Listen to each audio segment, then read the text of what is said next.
Hello, church family. Today is Thursday, June 22nd, and this is our weekly update. I trust you're working on memorizing Ephesians 4:22-24 this month. It's a significant verse about how we make biblical change. And it says this: put off your old self, which belongs to your former manner of life and is corrupt through deceitful desires, and to be renewed in the spirit of your minds, and to put on the new self, created after the likeness of God in true righteousness and holiness. And that verse again reminds us, how do we make biblical change? That there's this old way of living that we must put off, a new way of living that we must put on. But it's more than that. We need to reorient our thinking, reorient our desires to please God rather than to be pleasing to ourselves. So I encourage you to keep working on memorizing that verse. Well, this week we've got 3 birthdays. On the 24th, Derek Miller and Trisha Wicker have their birthdays. And then on the 25th, Florence Northcutt has a birthday.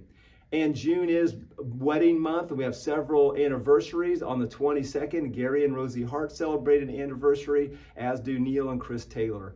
Derek and Juanita Kids is on the 24th, Bryant and Alice Moore's on the 27th, and Larry and Rachel Coleman's on the 28th. So happy birthday and happy anniversary to all of you. Well, a few announcements. We're excited about soccer camp, less than a week away. We kick off Monday at 5:30. We have 100 kids signed up. That's the most we've ever had. And so we are excited. Thankfully, we've got a good staff in place. We could use one more coach. So if that might fit your schedule, if you could let me know, I'd be happy to chat with you about that. But we need one more coach with all of these kids, and it's going to be a great week. And we're going to have a meeting for all the volunteers on Sunday night at 6 o'clock in the chapel. We will review some of our lessons. We will sing some songs. We'll talk about our procedures, review some child protection information. And then as coaches and assistant coaches, we'll go out and walk through our fields, walk through the different stations that we're going to have with the kids. Also tonight at 7 o'clock at Crawfordsville Middle School, Jacob Creamer is going to graduate from high school. Jacob's one of the guys from Trinity that's been super faithful here at Eastside, and this is different than a GED. He's actually graduating from high school, and so really excited about that. And if you can make it tonight at 7 to the high school, that'd be a great encouragement to him. Also, if you can be praying for Dan Rose, he is recovering from back surgery, pretty significant pain. And also, there's a meal train that has gone out for the family. And so if you could sign up for that, that would be a great help and encouragement to them. You should find information about that in your email. Also, soccer camp. Be praying for soccer camp. Praying for the weather, logistics, safety, that God would work powerfully in the lives of everybody involved, and that those who hear the gospel would come to know, love, and live for Jesus.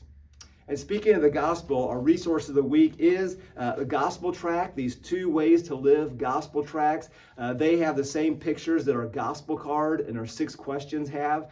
And so the really question I would ask you is, are you able to articulate the gospel clearly in less than 5 minutes? I believe that every believer should be able to do that, because if we're going to go and make disciples, we need to ensure that the gospel is clear in our own heads and hearts, but clear enough that we can articulate it to others. And if you'd like some help with that, we're having class on Wednesday nights on evangelism, and we'll love to be helping you with that. Well, coming up Sunday morning, we've got a baptism, and then we're going to vote on 3 people for membership. And so check your email. Some of those testimonies will be in the email. We'll also have those in a bulletin for you to review ahead of time. And then we're going to be talking about blessed with the best.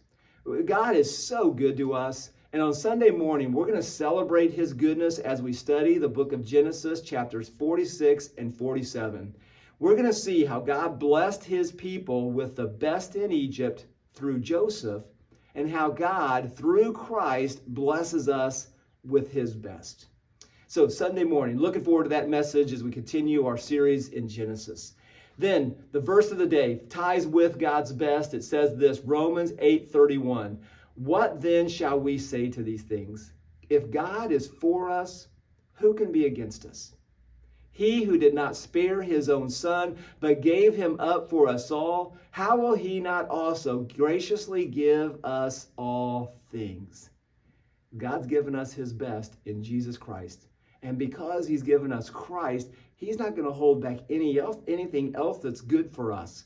And so we can trust his sovereign, wise plans, even in the midst of suffering, knowing that he is always working for our best for us to grow to be more and more like Jesus Christ.